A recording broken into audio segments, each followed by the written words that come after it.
And as you look at this, obviously, I mean, I have no idea what's going on with the Governor Walz or not going on, but he certainly came to the ticket very quickly in light of the fact that Vice President Kamala Harris became the nominee of the party very quickly. But what is it that you think that he may have done, or what information you have, or what are you worried about with him?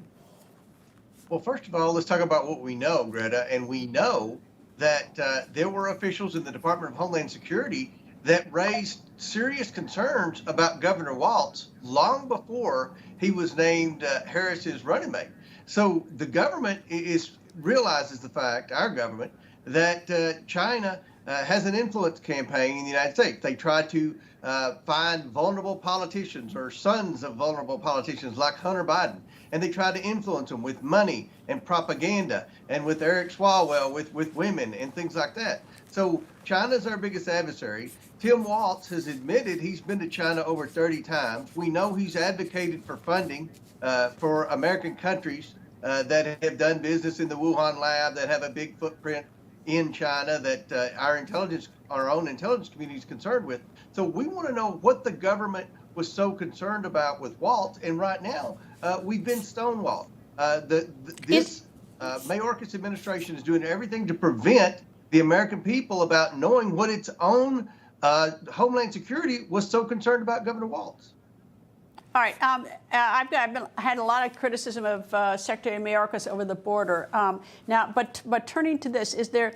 I mean, we talk to our adversaries all the time, and we talk to a lot of bad guys. I mean, our leaders do. Is there any indication at all that Governor Walz has done something wrong or something sinister?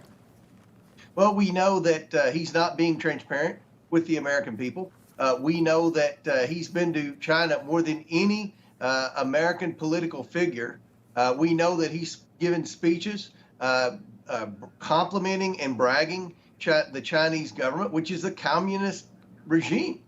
So what we want to know is why our government was so concerned. And what we released today was emails from the whistleblower that shows that there was communication between DHS officials shocked that Harris picked him to be the running mate, that he could be compromised. We know the Department of Homeland Security, there were employees that were concerned that he is compromised by the Chinese Communist Party. I think that's something the American people need to understand. And I think not only should Tim Walz be transparent, but Mayorkas should be transparent with the American people. You know, we just learned in the last 48 hours through the IRS whistleblowers that 4 different government agencies knew that Hunter Biden had taken money from China, and they were investigating that, yet they were told to stand down.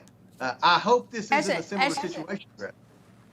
As an aside of this sort of pick and choose with subpoenas from Congress, I mean, obviously, I just report on the fact that Steve Bannon had ignored a subpoena. He was tried, held in contempt. He went to prison for 4 months. But these subpoenas, you know, in Washington, I mean, they are widely ignored, which is disgraceful. And I think we should have transparency. I mean, answer it once and for all. I mean, if Governor Walz has done 0 wrong, he ought, you know, we shouldn't be having this conversation, and it's not fair to him. On the other hand, you know, these things do need to get answered.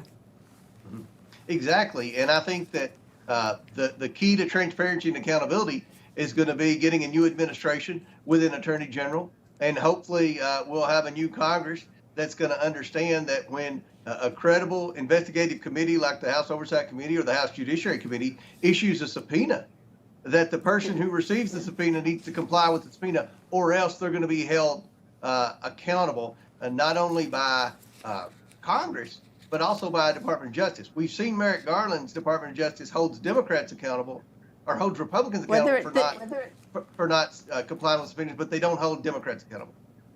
There has been a selective enforcement. I do concede that. Chairman Comer, thank you, sir, for joining me. Thanks for having me, Greta.